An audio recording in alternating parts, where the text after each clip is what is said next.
ಮನೆ ಅಧ್ಯಕ್ಷರೇ,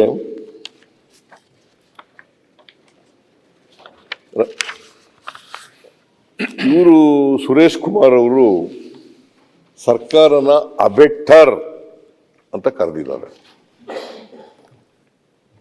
ನಾನು ಸರ್ಕಾರ ಅಬೆಟ್ಟರ್, ಈ ಸಾವಿಗೆ ಸರ್ಕಾರನೇ ಅಬೆಟ್ಟರ್ ಅಂತ ಕರೆದಿದ್ದಾರೆ. ನಾನು ಇದರ ಸದನದ ಸದಸ್ಯರಿಗೆ ಬಿಡ್ತೀನಿ, ನಾವು ಸರ್ಕಾರ ಅಬೆಟ್ಟರ ಅಲ್ವಾ, ಸಾರ್ವಜನಿಕವಾಗಿ ಬಿಡ್ತೀನಿ. ಯಾಕಂದ್ರೆ ಜನ ತೀರ್ಮಾನ ಮಾಡಲಿ. 4ನೇ ತಾರೀಕು ಸಾಯಂಕಾಲ ಈ ಘಟನೆ ಆದಮೇಲೆ ಜಿಲ್ಲಾಧಿಕಾರಿ ಅಧ್ಯಕ್ಷತೆಯಲ್ಲಿ ಒಂದು ಮ್ಯಾಜಿಸ್ಟ್ರಿಯಲ್ ಎಂಕ್ವೈರಿಯನ್ನು ಆರ್ಡರ್ ಮಾಡಿದೆ. ಅದಾದ್ಮೇಲೆ 5ನೇ ತಾರೀಕು ತನಿಖೆ ಇನ್ನೂ ಹೆಚ್ಚು ನಿಖರವಾಗಿ ಆಗಲಿ ಅನ್ನೋ ಕಾರಣಕ್ಕೋಸ್ಕರ ಹೈಕೋರ್ಟ್ನ ನಿವೃತ್ತ ನ್ಯಾಯಾಧೀಶ John Michael Cunha, retired high court judge, ಅವರ ಅಧ್ಯಕ್ಷತೆಯಲ್ಲಿ 1 ಮ್ಯಾನ್ ಕಮಿಷನ್ ಅನ್ನು ಅಪಾಯಿಂಟ್ ಮಾಡಿದೆ. 1 ಮ್ಯಾನ್ ಕಮಿಷನ್ ಅನ್ನು ಅಪಾಯಿಂಟ್ ಮಾಡಿದೆ. ಮ್ಯಾಜಿಸ್ಟ್ರೇಟ್ಗೆ, ಡಿಸ್ಟ್ರಿಕ್ಟ್ ಮ್ಯಾಜಿಸ್ಟ್ರೇಟ್ಗೆ 15 ದಿನದಲ್ಲಿ ವರದಿ ಕೊಡಬೇಕು ಅಂತ ಆದೇಶ ಮಾಡಿದ್ದು. ಮೈಕಲ್ ಕುನಾ ಅವರಿಗೆ 1 ತಿಂಗಳಲ್ಲಿ ವರದಿ ಕೊಡಿ ಅಂತೇಳಿ ಆದೇಶ ಮಾಡಿದ್ರು. ಇದು 5/6/2025 ಮಾಡಿದ್ರು.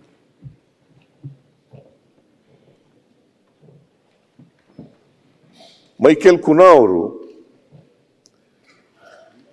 ಎಂಕ್ವೈರಿ ಮಾಡಿ ಸರ್ಕಾರಕ್ಕೆ 10/7/2025 ವರದಿ ಕೊಟ್ಟಿದ್ದಾರೆ. 10/7/25 ವರದಿ ಕೊಟ್ಟಿದ್ದಾರೆ. 11/7/25 DC ಅವರು ವರದಿ ಕೊಟ್ಟಿದ್ದಾರೆ.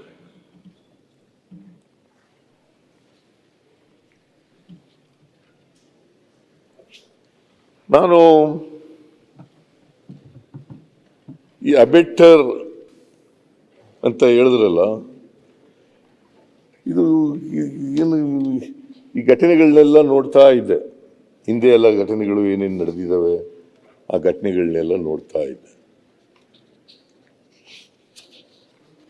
ಆ ಘಟನೆಗಳನ್ನು ಸಂಭವಿಸಿದ ಹೆಂಗೆ ಸಾಮಾನ್ಯವಾಗಿ ಈ ಘಟನೆಗಳೆಲ್ಲ ನೋಡಿದ ಮೇಲೆ ನನಗನ್ಸುತ್ತು 3 ಸಂದರ್ಭಗಳಲ್ಲಿ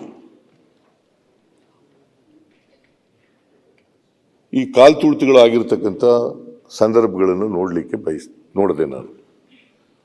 ಒಂದು, ಈ ಧಾರ್ಮಿಕ ಸ್ಥಳಗಳಲ್ಲಿ ಜನಜಂಗುಳಿ ಸೇರ್ತಕ್ಕಂಥ, ಅಲ್ಲಿ ಕಾಲ್ತುಳಿತ ಆಗುತ್ತೆ. ಧಾರ್ಮಿಕ ಸ್ಥಳ, ಅದಕ್ಕೆ ಬಾಬಾ ಸಾಹೇಬ್ ಅಂಬೇಡ್ಕರ್ ಅವರು ಏನು ಹೇಳ್ತಾರೆ ಅಂತಂದರೆ, ಭಕ್ತಿ ಮತ್ತು ವ್ಯಕ್ತಿ ಆರಾಧನೆ ಎಂಬುದು ಈ ದೇಶದಲ್ಲಿ ಬಹಳ ಸುಲಭವಾಗಿ ಸಂಭವಿಸುವ ವಿಷಯ ಎಂದು ಬಾಬಾ ಸಾಹೇಬ್ ಅಂಬೇಡ್ಕರ್ ನವೆಂಬರ್ 25, 1949 ಭಾಷಣ ಮಾಡುವಾಗ ಕಾನ್ಸ್ಟಿಟ್ಯೂಂಟ್ ಅಸೆಂಬ್ಲಿಯಲ್ಲಿ ಹೇಳಿದರು.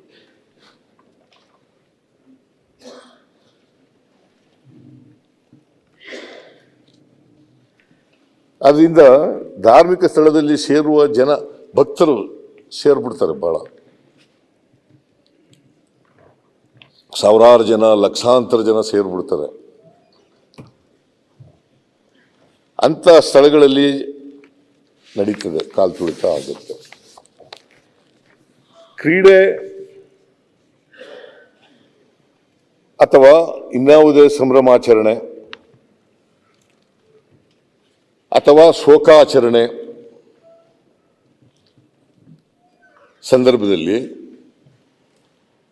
ಮತ್ತು ಭಯದಿಂದ ಓಡೋಗ್ತಾರಲ್ಲ,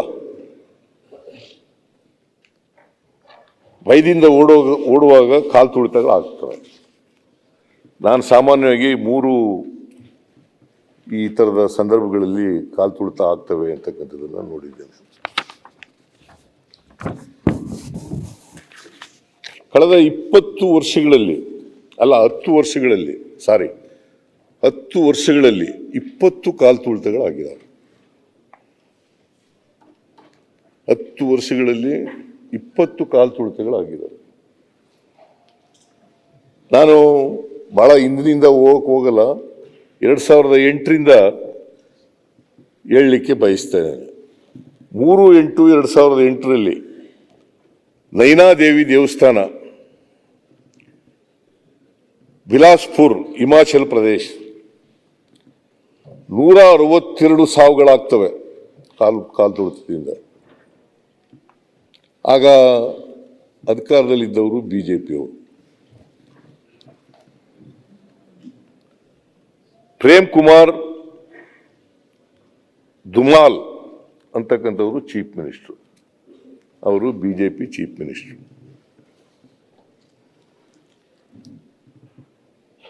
30/9/2008 ಚಾಮುಂಡದೇವಿ ದೇವಸ್ಥಾನ, ಜೋಧ್ಪುರ, ರಾಜಸ್ಥಾನ.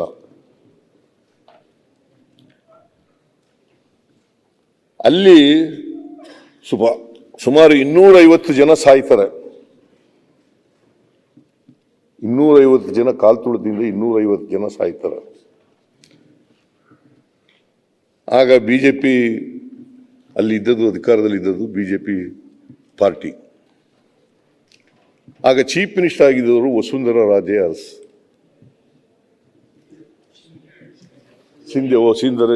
ವಸುಂಧರಾ ರಾಜೆ ಸಿಂಧಿಯಾ ಅವರು ಇದ್ದರು ಚೀಫ್ ಮಿನಿಸ್ಟರ್ ಆಗಿ. ಆಮೇಲೆ 8/11/2011ರಲ್ಲಿ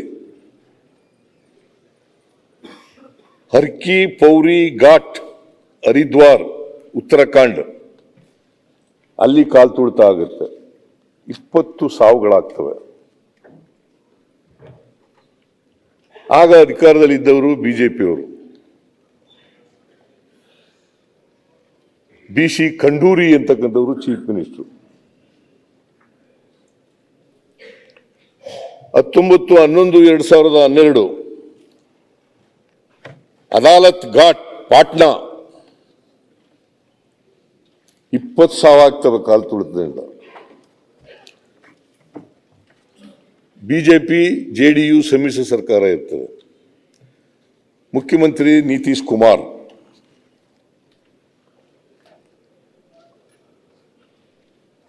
(13/10/2013) ರತ್ನಗರ್ ದೇವಸ್ಥಾನ, ಮಧ್ಯಪ್ರದೇಶ, 115 ಸಾವುಗಳಾಯ್ತವೆ.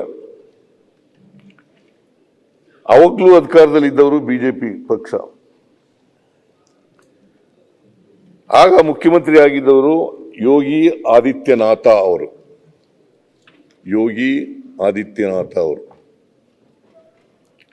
2021 ಹರಿದ್ವಾರದಲ್ಲಿ, ಉತ್ತರಾಖಂಡ್ 6 ಸಾವಾಯ್ತವೆ. ಆಗ ಬಿಜೆಪಿ ಅಧಿಕಾರದಲ್ಲಿತ್ತು. ಪುಷ್ಕರ್ ಸಿಂಗ್ ಧಾಮಿ ಅನ್ನೋರು ಮುಖ್ಯಮಂತ್ರಿ ಆಗಿದ್ದರು. 30/3/2023 ಬಾಲೇಶ್ವರ, ಮಧ್ಯಪ್ರದೇಶ, 36 ಸಾವು. ಬಿಜೆಪಿ ಅಧಿಕಾರದಲ್ಲಿತ್ತು. ಶಿವರಾಜ್ ಸಿಂಗ್ ಚೌಹಾಣ್ ಅವರು ಮುಖ್ಯಮಂತ್ರಿಗಳು. ಅತ್ರಾಸ್, ಉತ್ತರ ಪ್ರದೇಶ, ಸುಮಾರು 121 ಸಾವುಗಳಾಯ್ತವೆ ಕಾಲ್ ತುಳಿತದಿಂದ. ಆಗ ಮುಖ್ಯಮಂತ್ರಿ ಆಗಿದ್ದವರು ಯೋಗಿ ಆದಿತ್ಯನಾಥ್, ಬಿಜೆಪಿಯವರು.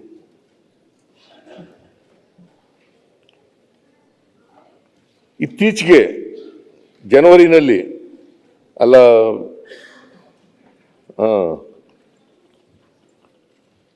29/1/2025 ಪ್ರಯಾಗರಾಜ್, ಉತ್ತರ ಪ್ರದೇಶ, ಸುಮಾರು 39 ಜನ ಸಾಯ್ತಾರೆ. ಆಗ ಬಿಜೆಪಿ ಅಧಿಕಾರದಲ್ಲಿತ್ತು. ಈಗ ಜನವರಿನಲ್ಲಿ ಬಿಜೆಪಿ ಅಧಿಕಾರದಲ್ಲಿ ಉತ್ತರ ಪ್ರದೇಶದಲ್ಲಿ ಯೋಗಿ ಆದಿತ್ಯನಾಥ್ ಮುಖ್ಯಮಂತ್ರಿ ಆಗಿದ್ದರು. ದೆಹಲಿ ರೈಲ್ವೆ ಸ್ಟೇಷನ್ 15/2/2025 18 ಸಾವು ಆಗ್ತವೆ. ಬಿಜೆಪಿ ಅಧಿಕಾರದಲ್ಲಿ ಇರ್ತವೆ. ರೇಖಾ ಗುಪ್ತಾ ಅನ್ನೋರು ಶ್ರೀಮತಿ ರೇಖಾ ಗುಪ್ತಾ ಅವರು ಚೀಫ್ ಮಿನಿಸ್ಟರ್.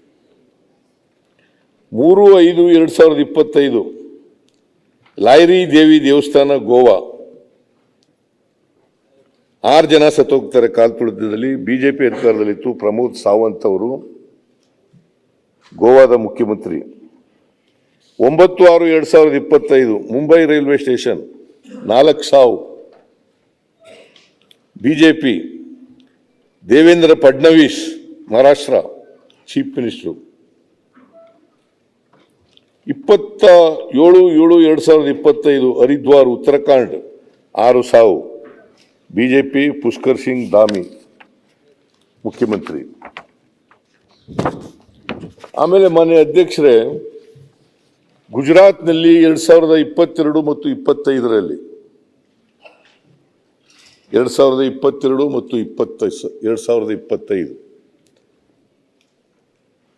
ಸೇತುವೆಗಳು ಕುಸಿದು ಬಿದ್ದೋಗ್ಬಿಡ್ತವೆ. ಜನ ಭಯದಿಂದ ಓಡ್ತಾರೆ. ಆಗ 100 ಜನ ಸತ್ತೋಗ್ತಾರೆ.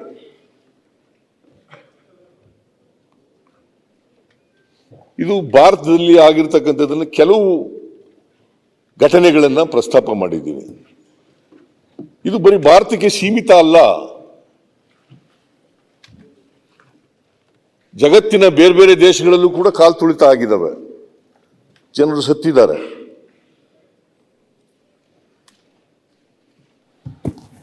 ಜಗತ್ತಿನ ಬೇರೆ ಬೇರೆ ದೇಶಗಳಲ್ಲೂ ಕೂಡ ಕಾಲ್ತುಳಿತ ಆಗಿದ್ದಾವೆ. ಜನರು ಸತ್ತಿದ್ದಾರೆ. 1989ರಲ್ಲಿ